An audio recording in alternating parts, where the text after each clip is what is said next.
Je suis professeur d'histoire dans le second degré et puis je suis en même temps universitaire, donc associé à l'université de Caen. Je travaille sur l'histoire de l'environnement, de la protection de la nature et de l'animal, notamment de l'animal sauvage.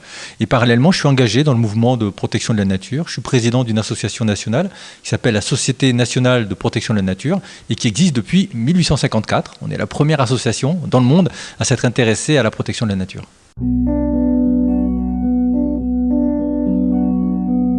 Alors les nuisibles, c'est une notion extrêmement changeante, selon les groupes sociaux et selon les époques. Donc en fait, l'histoire nous permet d'interroger cette notion et de voir celle qu'on connaît de nos jours, elle n'a pas toujours existé et qu'elle varie fortement. Actuellement, c'est une notion qui est de plus en plus contestée par de nombreuses personnes qui considèrent qu'il vaut mieux considérer les autres non pas comme des étrangers à éliminer, mais comme des partenaires avec lesquels il faut définir des arrangements pour mieux vivre ensemble.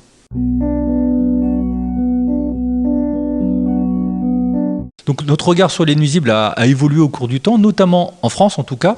Un certain nombre d'animaux sont passés du statut de nuisible à un statut d'utile, et certains même sont passés directement du statut de nuisible à celui d'animal protégé, parce que le regard que les humains portaient sur eux s'est totalement modifié. Et ainsi leur statut, qui n'est qu'un statut humain finalement, eux ils n'ont pas tellement changé, mais c'est le regard des humains qui a changé, s'est modifié. Et donc en droit, leur position s'est transformée. Ainsi on avait des animaux qui étaient persécutés, qui sont devenus protégés, et qui peuvent du coup maintenant recoloniser un certain nombre de territoires, et puis exprimer toute leur personnalité avec spontanéité. Et donc on retrouve des comportements qui avaient disparu depuis parfois des siècles.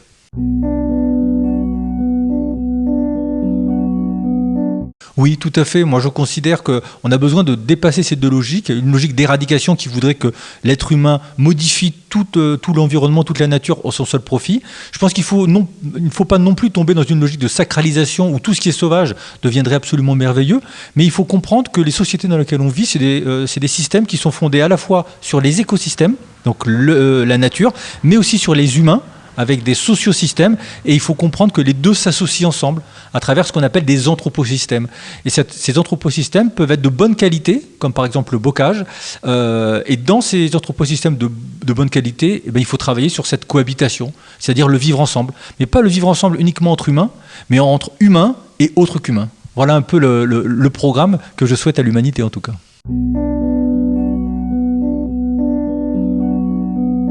Alors, c'est difficile de cohabiter. On le voit très bien dès qu'on a des voisins, y compris humains.